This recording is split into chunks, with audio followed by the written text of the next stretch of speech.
especially the girl child, at night time.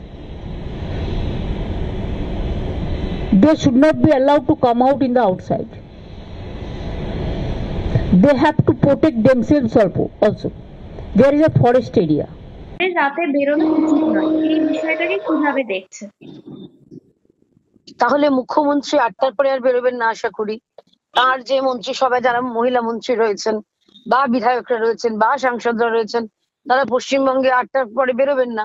আমি তো এখন আপনাদের সঙ্গে কথা বলতে বলতে আমি তড়িঘড়ি করে পালিয়ে পালিয়ে বাড়ি যাচ্ছি, কারণ 8টা বেজে গেলে তো আমার নিরাপত্তা দায় আর রাজ্য সরকারের নেই। অর্থাৎ নিজের ব্যর্থতার দায় চাপাতে মমতা বন্দ্যোপাধ্যায় এখন তিনি মহিলাদেরই বলে দিলেন না, বেরোবেন না। তারপরে বলছেন যে চালাকি করবেন না, আমার কথা ডিস্টর্ট হয়েছে, এইসব হয়েছে। আমি জানি না কে চালাকি করছে, কে ডিস্টর্ট করেছে, কিন্তু যেটা আমরা সাদা চোখে দেখলাম, কানে শুনলাম, সেটাই আমরা বলছি। মমতা বন্দ্যোপাধ্যায়ের সার্বিক ব্যর্থতা, পুলিশ মন্ত্রী হিসেবে ব্যর্থতা, মুখ্যমন্ত্রী হিসেবে ব্যর্থতা, প্রশাসক হিসেবে ব্যর্থতার দায় আমার রাজ্যে এই মহিলাদের কেন নিতে হবে, সেই প্রশ্নটাই থাকবে।